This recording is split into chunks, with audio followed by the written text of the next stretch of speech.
এভাবেই ট্রেনের ছাদে উঠে টিকটক করা নিয়ে মেতে ওঠে আব্দুল কাইয়ুম ও তারেক নামের এই দুই যুবক। কিন্তু তাদের এই আনন্দ আর বেশিক্ষণ স্থায়ী হয়নি। ট্রেনটি যখন চট্টগ্রামের গঙ্গাসাগর ব্রিজ এলাকা অতিক্রম করে, ঠিক সেই সময় ট্রেনের ছাদে ব্রিজের উপরে থাকা তারের সাথে জড়িয়ে ছিটকে ব্রিজের নিচে পড়ে যায় চারজন।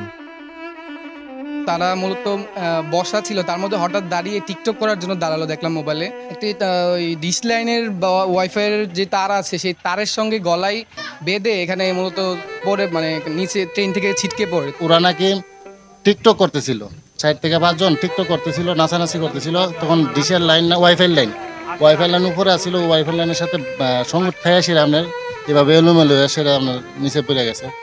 এতে ঘটনাস্থলেই আব্দুল কাইয়ুম মারা যায়। এছাড়া আহত 3 জনকে উদ্ধার করে ঢাকায় নেওয়ার পথে তারেক রহমান নামের আরও একজন মারা যায়। এই ঘটনার মুহূর্তেই ওই এলাকাসহ আব্দুল কাইয়ুম ও তারেকের বাড়িতে বিষাদে রূপান্তরিত হয়। নিহত কাইয়ুম কুমিল্লা জেলার দেবিদ্দার এলাকার করিম মিয়ার ছেলে। এ ঘটনায় অপর নিহত তারেকের বাড়ি জেলার কসবা উপজেলায়। তবে এই ঘটনায় আরও 2 জন আহত হয়েছে। আহতদের উদ্ধার করে উন্নত চিকিৎসার জন্য ঢাকায় নেওয়া হয়। ওইরা একজন লোক জায়গাতে নিহত হয়েছে আর 2 জন লোক সদরে ট্রান্সফার করা হয়েছে।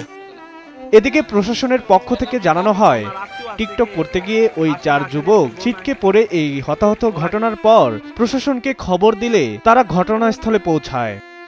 আমরা ওই এলাকাবাসী এখানে যারা ছিল এরা বলছে যে ছাদের উপর তারা টিকটক করতেছিল।